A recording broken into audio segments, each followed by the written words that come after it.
Okay, if you're going to use the rocker panels in the kit, well, this is how they come.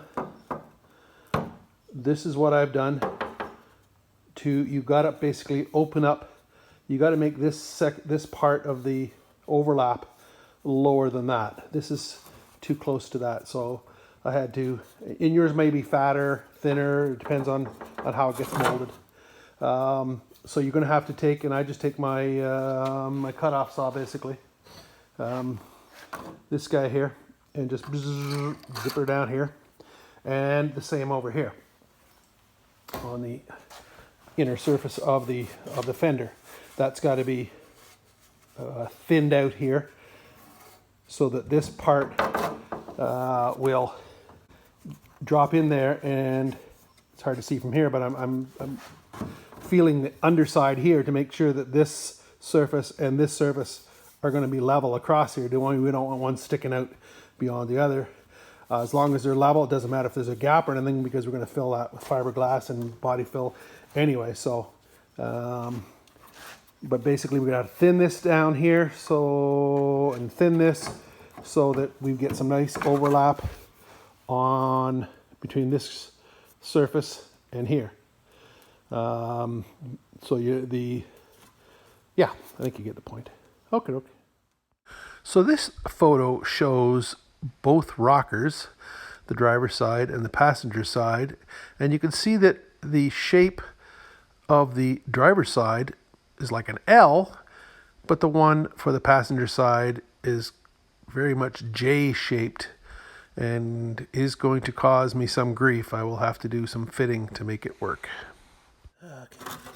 So you see when I try to put this piece in, it will fit inside, but only up to there where you can see I've made a mark. So if I put it up to where I want it, I then transfer that mark across to here. So from that mark across here, then basically all of that has to cut out.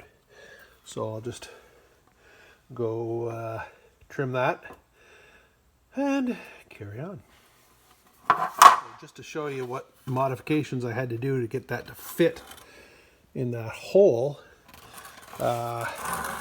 One reason this rocker panel compared to the other one looks like a J.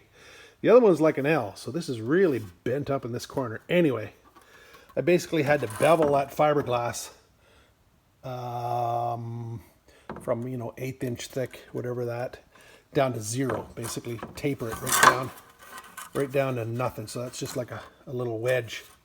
So this is just paper thin here along this edge here. But that worked. That will fit in there.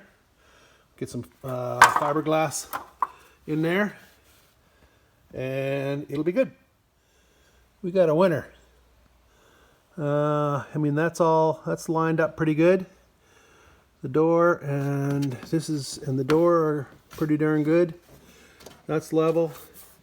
That's all good. I can fill that in. It's looking good there. I think what I have to do is I'll bevel this back here to leave a groove, and then that groove I can fill in with fiberglass.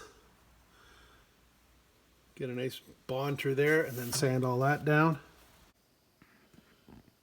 Okay, so the next stage is filling and shaping and that sort of stuff.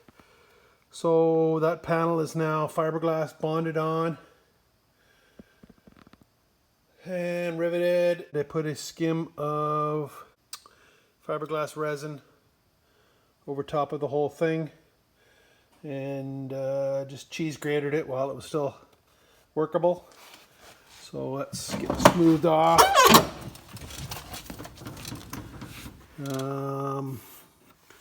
So there's the edge there.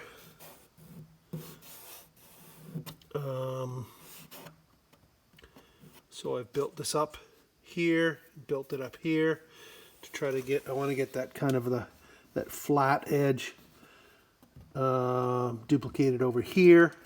So that just comes out to this level here, which just protrudes just a little bit beyond the door. So when the door is closed, you see just that edge, the same as back here.